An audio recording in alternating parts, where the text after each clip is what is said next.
Hello, good morning. Welcome to AM News. My name is Denisia Pomaiji.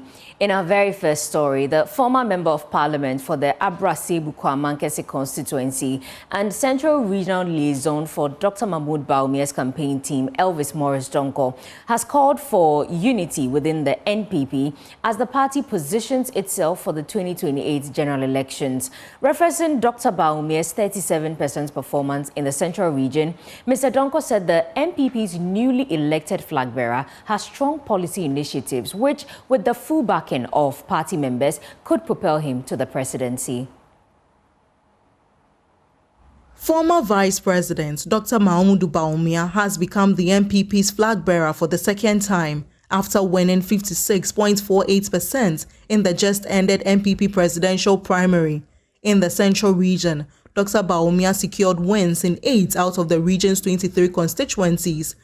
According to former Member of Parliament for Abura Asebu Kwamankese and Regional Liaison for Dr. Bawumia's campaign team, Elvis Morris Donko, the new NPP flag bearer was already in a strong position in the Central region, stating that Dr. Bawumia's ideas, when supported, will give him a win in the 2028 general elections. There was no need to change a candidate, and it's as simple as that. And Dr. Bawumia has a proven record. And I believe when we give him the nod, he will surely win the 2028 election to be the next president of Ghana. So the message was simple. We've already sold him. He had a good message. He never insulted anyone. He was man of peace. He's very humble. He has the ideas and what it takes to be a president. So the people of Central Region bought into these ideas, and they gave him that 37%. Noting that this year's primary saw an increase in Dr. Bawumia supporting constituencies in the region, Mr. Donko urged the other aspirants and their supporters to join forces and back Dr. Bawumia to win in the 2028 elections. The election is over. Now we have one party. I will call upon all the 4 other aspirants and their supporters to come and support Dr. Bawumia. I know Bawumia has already extended his hands to all these people to come and join his campaign, and I know they will come. I've heard from 3 of them. I've heard from Dr. Brian. I've heard from Kwabena Japan. I've heard from Dr. Duchum and Honorable Kennedy as well.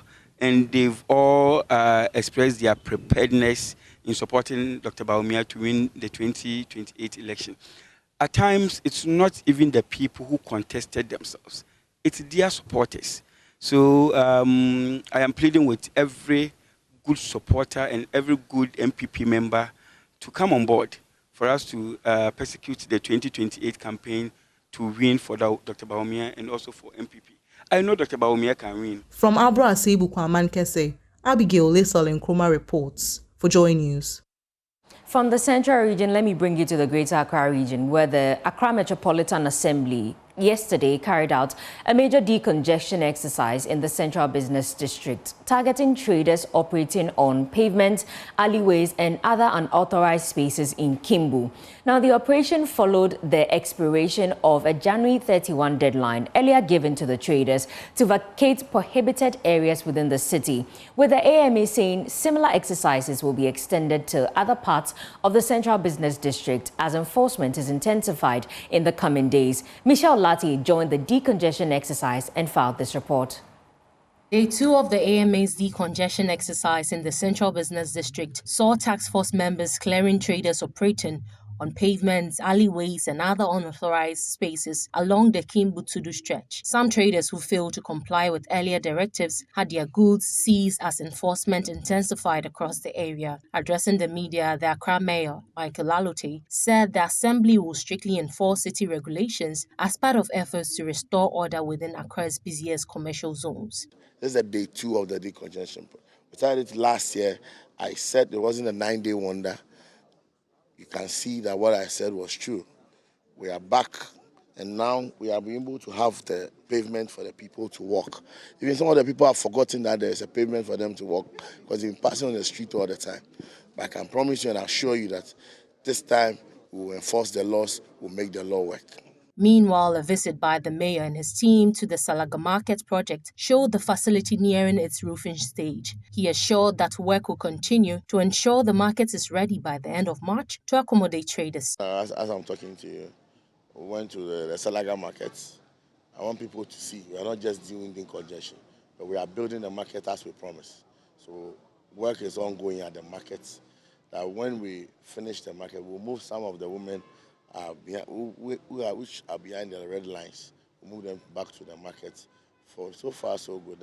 At Kantamato Market, some traders occupying frontage areas and pavements protested after being directed to vacate their spaces, prompting the intervention of the Greater Accra Regional Minister Linda Oklu. The minister directed that trading boundaries be clearly marked to regulate activities in the area rather than an immediate eviction of the traders. The decongestion exercise is expected to continue in the coming days, with Tuesday's operation focusing on the Agbogloshi market. For Joy News, Michelle Lati.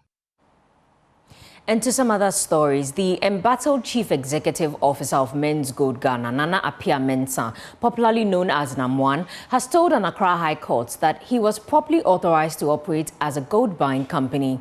Nam1 is facing 39 charges, including selling gold without a license, fraudulent breach of trust, defrauding by false pretense, and money laundering after allegedly using his company to defraud unsuspecting individuals. There's more in the following report. Presided over by Justice Ednam Awo Kwadam and General Jurisdiction 14 of the Accra High Court, Nam1 was taken through cross-examination, during which he maintained that, contrary to the prosecution's claims, his company A2 thus Men's Gold was duly licensed and incorporated to engage in gold mining and purchasing, value addition and export activities. In his responses, Nam1 told the court that the company initially applied to the then Precious Minerals Marketing Company, PMMC, completed the required documentation, paid the relevant fees, and underwent regulatory scrutiny before being granted a license to operate. He further explained that following PMMC's reclassification as a National Assay Office, Men's Gold was advised to apply to the Minerals Commission, where it again went through all statutory processes, including the submission of a comprehensive operational profile, payment of fees, and execution of the necessary documents, and was given the approvals. When asked to produce evidence of the licenses, Nam1 said he would present the documents before the next adjourned date. He explained that after the company was shut down by the Securities and Exchange Commission and the Economic and Organized Crime Office, EOCO took control of its offices, many documents could not be accounted for, potentially affecting his access to valuable evidence in defense of the allegations that have been leveled against him. For the convener of the aggrieved customers of Men's Gold, Frederick Forsen, he claims that more than 200 members have died over the years due to frustration arising from non-payment of their investments. We had called for daily trial. So today being Monday, we were thinking that we could come 1 or 2 days before the week ends.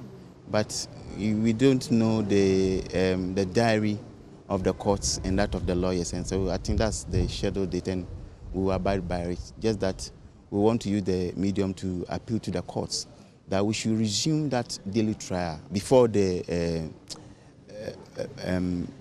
prima facie case was established. That time we were doing daily trial and the case went well, because for you know, we have spent almost 8 years when this matter broke. And so at this stage that we are doing the cross-examination for Nam1, we believe that daily trial will help us. Last 3 weeks, we buried 3 people in Takwa. And so, as for the destruction and the deterioration, it's still going on. We are not seeing any hope. Meanwhile, the case has been adjourned to the 19th of February. For Joy News, I'm Fatal Bayaga, Accra. Now, in response to the Education Minister's directive making the use of local languages compulsory at the basic school level from late October 2025, the newly installed Agunahin of the Dintra people in Asante Achemagogo, Nana Amo Ajekum Nkwatabisa, has announced plans to establish schools that will teach and learn using Akan languages. Speaking at his installment ceremony, Nana Nkwatabisa said the initiative is intended to strengthen indigenous dialects while positioning them as valuable and marketable tools for education and communication. As part of efforts to unite the Dintra people scattered across the country as a result of past wars, the Dintra Hen has installed a new chief to lead indigents from the Aguna traditional area living in Asante Achimagogo. At the installment ceremony, the Dintra Hen, Odefo Buamponsem IV, charged the new chief to make unity his top priority, urging him to work diligently and live up to the responsibilities of his new office. The Dintrahima has said it all, so what I will add is that live up to your responsibilities. The good heart you have and good works you did, which pleased the Dintra Queen Mother and Paramount Chief, should be continued. The Dintrahima, Nana Yenswa Sarah III, also advised the new chief to remain humble and to promote peace and collaboration in his leadership. Dintra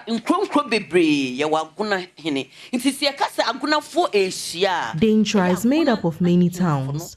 When Aguna chiefs meet, it is to discuss developments for the Aguna traditional area and to reach Aguna people all over the country.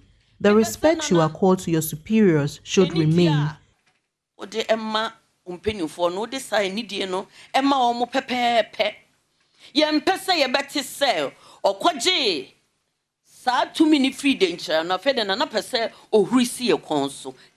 In his acceptance speech, the new Aguna Hen in Asante Achimagogo, Nana Amua Jekumenkwantabisa, assured that his leadership would focus on promoting Dintra, particularly the language, disclosing plans to establish schools that will incorporate the local dialects into teaching and learning activities. Some of you make sure, sir, not say, you better drink sacred.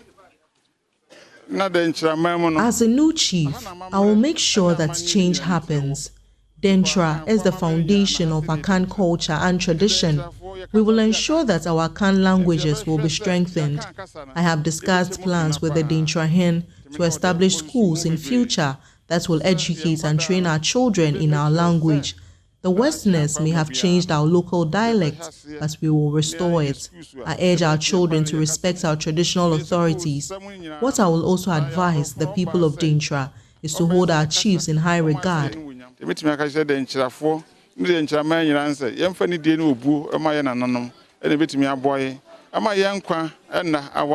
Jokwa, Abigail Lissel in Chroma reports for Joy News. Well, Ghana has been selected to host the 2026 edition of the Remapsin Media Forum and Awards, following major recognition for the country and one of its leading health journalists at this year's event in Cotonou, Benin. At the same ceremony, Ghana's Remapsin country coordinator and Joy News editor Emefa Ewena Mitiamwa Eli was adjudged Best Journalist in Health Reporting in the radio category. Here's more in the report. Ghana has emerged as a continental leader in health and environmental journalism, earning the right to host the 2026 Remapsin Media Forum and Awards in Accra this November. The announcement was made at the 2025 Remapsin Media Forum and Awards for the promotion of health and environment, held from January 28 to 30 in Cotonou, Benin. The event coincided with the commemoration of World Neglected Tropical Diseases Day, placing a strong spotlight on diseases that continue to affect millions across Africa but receive limited media attention. At the closing ceremony, Ghana was named Most Committed Country in Remapsin 2025, receiving the prestigious Michelle Sidibe Prize for Sustained Engagement and Leadership in Media Advocacy on Health and Environmental Issues. Yusuf Bamba is president of Remapsin. Les médias ne sont pas de simples observateurs. The media are not mere observers. They are agents of social change, capable of informing, raising awareness, influencing behavior, holding decision makers accountable, and mobilizing communities. By addressing neglected tropical diseases with rigor, humanity, and consistency, we can help save lives and restore hope to affected populations.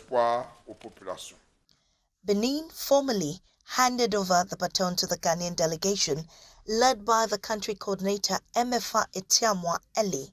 Ghana's recognition was further reinforced when Emefa Elwenam Etiamwa Eli of Joy News was adjudged best journalist in health reporting radio category, emerging among journalists from across West and Central Africa.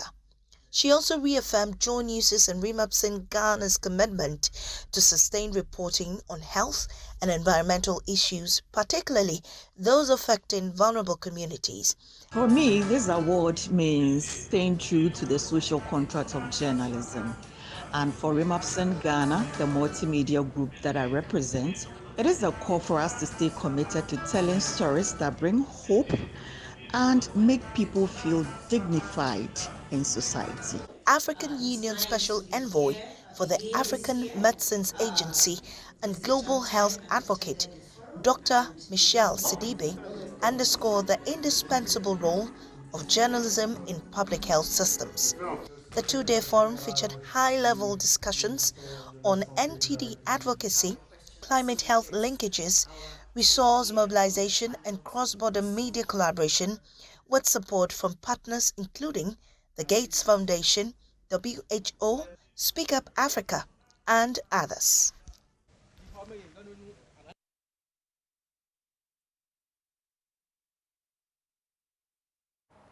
And we'll now have our business updates. The Ahanta Pele Samuel Kojobrace will bring us that right after this breather.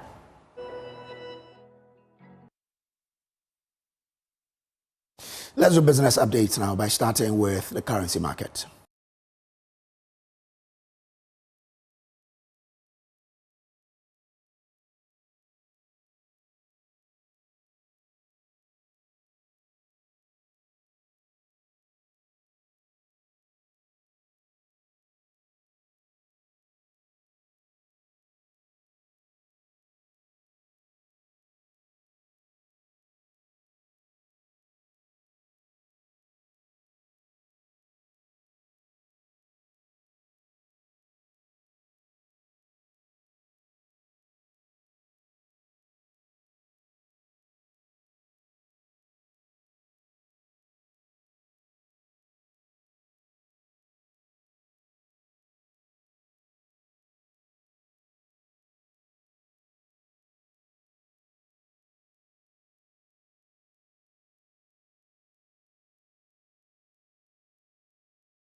Well, let's do some stories now. The Ghana Railway Development Authority has developed a new railway master plan aimed at supporting the haulage of mineral resources in the mining areas. The move is to reduce the burden of moving mining freight from road transport, as well as diversifying the country's transportation. Chief Executive of GRDA, Dr. Frederick Apo, explains to journalists that the authority will embark on a roadshow to attract investors for the new plan. Okay, 1923 is still there. So the whole life cycle cost of the railway is cheaper compared to road. Okay, it is capital intensive, yes. Turnaround time, you can't do it, it's not 4 years, 4 years. You need about 10 years to build it. You must be intentional about the railway. So that has been the limitation. The plan here is that if you can connect Ghana Manganese Corporation 10 million metric tons, upon Mansi, let's say 5 million metric tons, that's 15 million metric tons. You've got to Awasu here, they are doing 3, they want to go to 5. If you add 20 million metric tons, you need here 10 million metric tons. What will be the total metric tons you are looking for? 40 million metric tons per annum. Assuming you are doing on average $10 per ton, how much is that? $400 million. This is what pays for the infrastructure. So the idea is to have, I know most of you have heard Ghana-Burkina line, but in Ghana, the most profitable line in Ghana is the Western Corridor. That goes from Hamale all the way to Takoradi Port. So the idea is that if we are going to more or less sell this product, this is a product that must be, we must sell this product to private investors. We must be able to guarantee them return on investment without guaranteeing them sovereign guarantee. We are not offering any sovereign guarantee. But there must be off-take agreement, off-take guarantee from the mining site to attract the market to do that. So the purpose of this line, more or less aligned to the old line, but we are now focusing on connecting the mining sites. Okay, and we are also connecting the mining site, not just on the western corridor, but similarly, we are connecting to the Sheni here, Sheni Jasikan area, as well as the Bogatanga, where we have got a deposit of manganese as well. So on the western corridor, we have a total of at least no less than I would say about 10 mining sites, all have been connected. And we are also connecting to the cocoa producing areas on the western corridor. Now, away from that, the head of investment banking at Stanbic Bank, Ghana, Kobe Bentiencho, has underscored the need to develop bankable projects to attract strategic investors into the energy sector. Speaking in an interview with Joy Business on the sidelines of the West Africa Energy Corporation Summit in Accra, he stressed the importance of creating a favorable regulatory framework that safeguards investor interest and strengthens domestic confidence.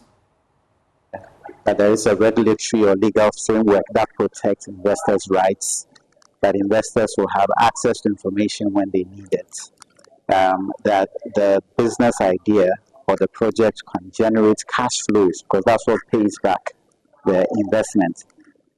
If it's debt, then obviously you have to pay interest over time and then the return of the capital. If it's equity, they want to receive dividends, and then at a point they might choose to exit to another investor. But in this case, primarily I think they're looking at debt investments for project finance. And primarily these are some of the things that investors look out for. Now, if you talk to foreign investors, in addition to these things, they are concerned about the macroeconomic conditions. They want to know that inflation is kept under control, that interest rates are at a reasonable level, so that for that project, in addition to that capital investment, if it needs working capital, that they can source it from the local market at affordable rates that ensures that the project will survive. They also want to be sure that the currency will maintain its value. So this will make an investment today when the cedi is 10. Well, let's wrap up the business update with what's happening on the commodities market.